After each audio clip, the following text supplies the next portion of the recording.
Welcome to Daily Diaries. What's something people don't know about the British royal family's secret meetings?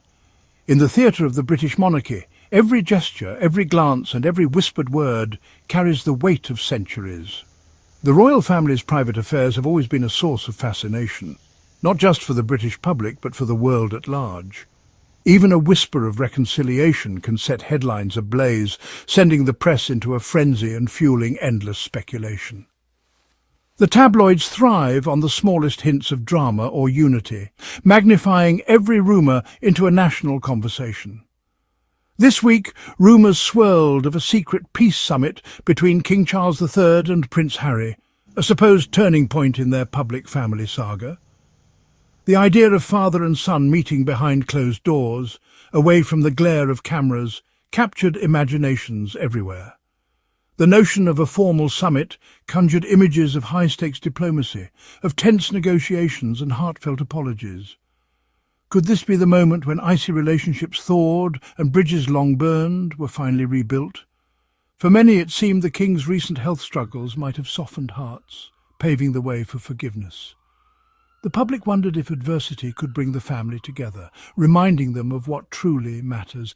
Yet, as with all things royal, the truth is rarely as simple as the headlines suggest. Behind the palace walls, reality is often more complicated, layered with protocol, personal history, and unspoken grievances.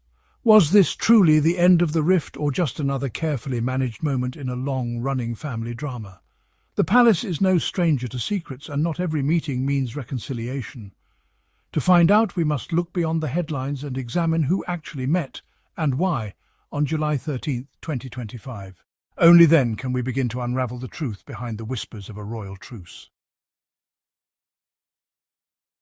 Strip away the sensationalism, and what remains is a far less dramatic reality than the headlines would have you believe.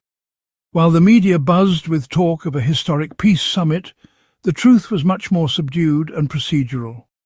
The so-called Peace Summit was, in reality, a meeting of communications aides, professionals whose job is to craft narratives, not to resolve deep personal rifts. There were no grand gestures, no emotional reunions, just the quiet hum of business as usual.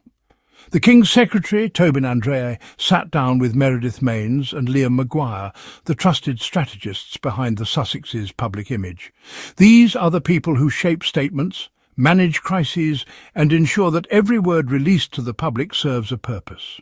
Their discreet meeting at the Royal Overseas League wasn't about healing old wounds or forging new bonds. Instead, it was a carefully orchestrated discussion about messaging, how to present the royal family's narrative to the world, and how to avoid further public missteps.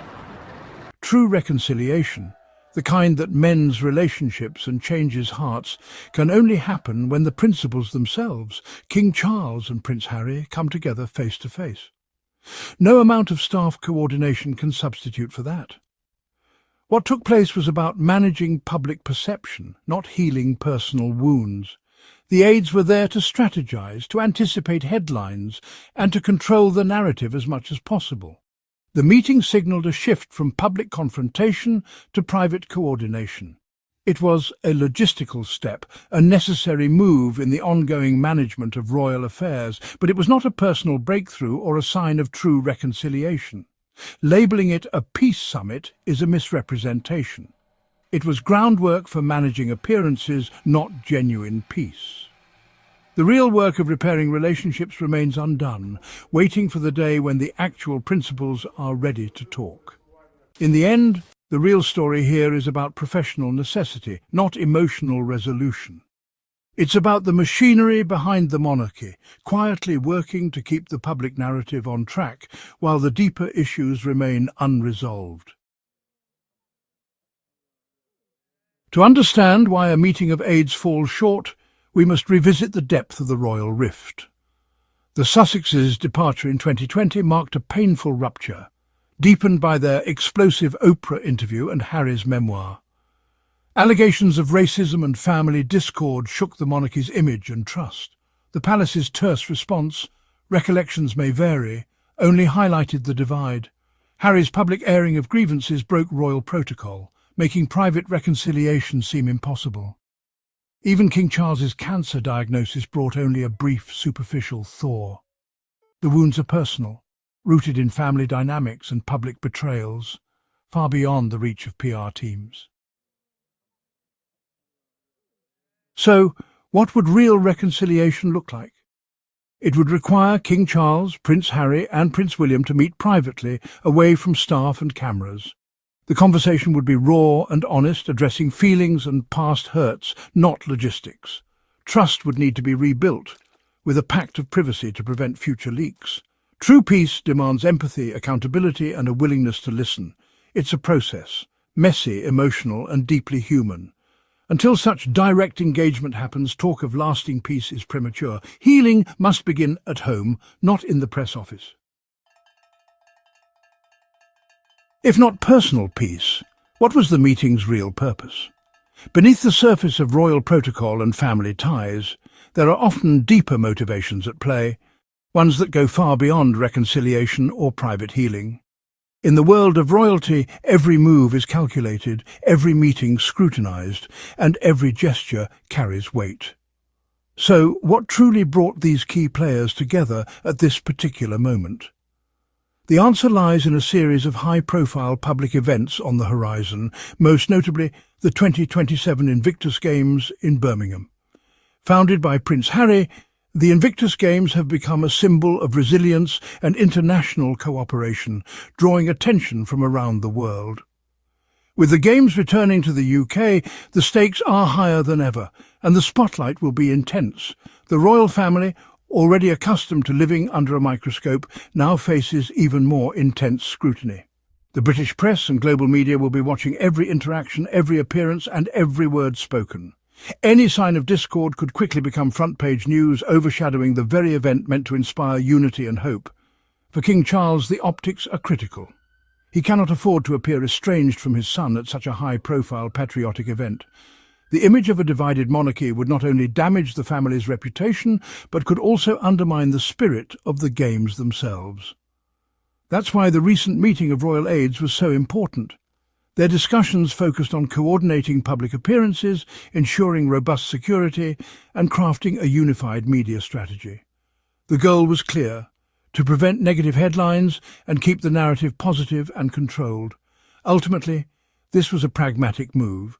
The intention is to ensure that the spotlight remains firmly on the athletes, their stories, their achievements and their resilience, rather than on any lingering family drama or personal disputes. This is professionalism in action, not forgiveness. It's a carefully orchestrated public ceasefire, designed to serve the monarchy's interests, not necessarily to heal private wounds. In the end, the monarchy must project unity to the world, even if the reality behind closed doors is far more complicated and fraught with tension. Royal insiders see the meeting as pure pragmatism, not a breakthrough. King Charles, conscious of his legacy, wants to avoid the optics of a divided family during major events. Prince William's involvement signals consensus on managing public appearances, but not personal reconciliation. The brothers' relationship remains deeply fractured, with trust at an all-time low. Some insiders believe Harry's global success motivates William, making professional coordination strategically useful. Experts agree. This meeting breaks a long silence, but it's only a small, necessary step. It's a truce of convenience, not a heartfelt reunion. In the end, the meeting of aides was not the secret peace summit many hoped for. It was a professional discussion, likely focused on managing the public relations challenges of the Invictus Games. The rift between father and son, and between brothers, is the result of years of hurt and public airing of grievances. True reconciliation requires honest private conversations between the principals, not their staff. This meeting signals a recognition of professional necessity, not personal healing. The monarchy must present a united front, even if the reality is unresolved. This is a practical ceasefire, not a peace treaty. Until the king and his sons speak as family, true reconciliation remains a distant hope. Thank you so much for spending your time with us and supporting our channel. Your interest and encouragement mean the world to us. We truly appreciate you being here.